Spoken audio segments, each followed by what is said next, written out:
नमस्कार मिठुर पाकशालाय सबाइके स्वागत जानाई। आज आमी आपनादेर तैरी करे देखाबो देशी टैंगरा माछ दिए टमेटोर एकटी रेसिपि। खूबई सिम्पल এই रेसिपिटी और अल्प किछु उपकरणेই किन्तु तैरी हये जाय और खेते दारुण लागे।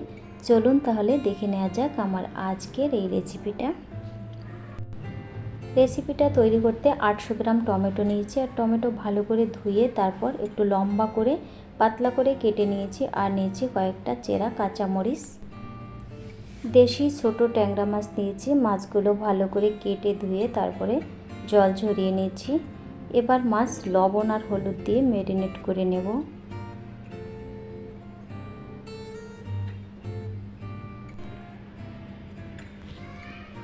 एबार चले जाচ্ছি मूल रान्नाय।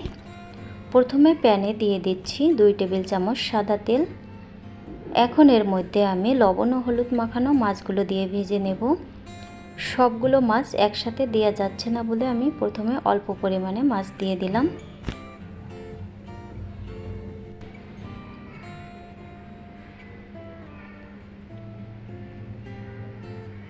এক পাশ ভাজা হয়ে গেলে মাছ উল্টে দিয়ে অপর পাশও ভালো করে ভেজে নিতে হবে। আর ভাজা ভালো হলে খেতে কিন্তু বেশি ভালো লাগবে।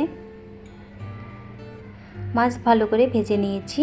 এবার আলাদা একটি পাত্রে উঠিয়ে রাখছি আর বাকি যে মাছ ছিল এই তেলের মধ্যে দিয়ে দিলাম। এই মাছগুলো ভাজা হয়ে গেছে। এখন এর মধ্যে আমি চেরা কাঁচা মরিচগুলো দিয়ে মাছের সঙ্গে ভেজে নেব। এতে কিন্তু খুব সুন্দর একটা ফ্লেভার হয়।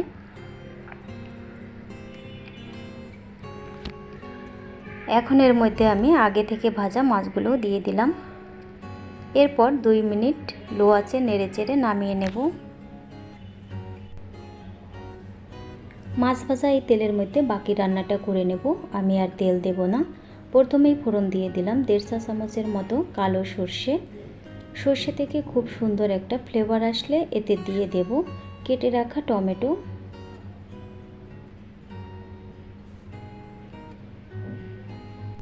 হাফ চা চামচ লবণ দিয়ে দিলাম।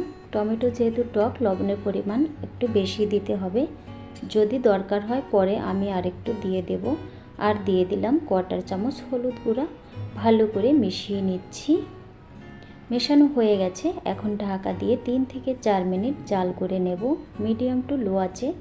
ফিরে এলাম 4 মিনিট পরে। দেখুন টমেটো থেকে কিন্তু অনেকটাই জল বেরিয়েছে। টমেটোগুলো অনেকটা নরম হয়ে গেছে। এবার ম্যাশ করে দিতে হবে। অনবরত নেড়ে চেড়ে টমেটোর থেকে জল কমিয়ে নিতে হবে। দেখুন টমেটো থেকে অনেকটাই জল কমে গেছে। এবার এর মধ্যে ভেজে রাখা মাছগুলো দিয়ে দেব। এখন টমেটো আর মাছ আরও কিছু সময় জাল করে নেব যতক্ষণ পর্যন্ত শুকনো শুকনো না হয়। এভাবে আপনারা টমেটো দিয়ে মাছ রান্না করে খেয়ে দেখবেন, মাছটা খেতে ভীষণ ভালো লাগে।